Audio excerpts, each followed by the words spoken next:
اسلام آباد میں P T I کارکنوں کے خلاف تھانہ انڈسٹریل ایریا میں مقدمہ درج کر لیا گیا ہے۔ کرنل شیر خان روڈ پر دفعہ 144 کی خلاف ورزی اور ریلی نکالنے پر مقدمہ درج کیا گیا ہے۔ مقدمہ پولیس کی مدعیت میں تھانہ انڈسٹریل ایریا میں درج ہوا ہے۔ مزید اس بارے میں جانتے ہیں ڈان نیوز کے نمائندے طاہر نصیر سے۔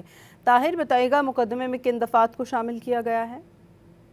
جی دیکھیں، یہ گزشتہ روز پاکستان تحریک انصاف کی کارکنان کی جانب سے کرنل شیر خان روڈ پر دعویٰ بولنے، روڈ بلاک کرنے کے الزام میں دفعہ 144 میں دیگر دفعات کے تحت مقدمہ درج کیا گیا ہے۔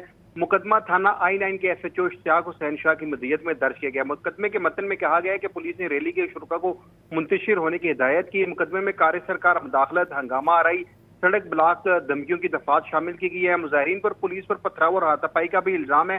مقدمے میں 26 نامزد پاکستان تحریک انصاف کی کارکنان کو کیا گیا، جبکہ 40 سے 50 نامعلوم افراد ہیں۔ مقدمے میں عامر مغل، ملک عامر، نعیم ارائیں، بشارت کاکا خیل، سہیل ستی سمیت دیگر کو نامزد کیا گیا۔ کارروائی کے دوران پولیس نے 5 پی ٹی آئی کے کارکنان کو گرفتار کر کے ڈنڈے اور گلیلے برآمد کر لیے اور دیگر ملزمان کی گرفتاری کے لیے پولیس چھاپے مار رہی ہے۔ جی بہت شکریہ طاہر نصیر آپ کا۔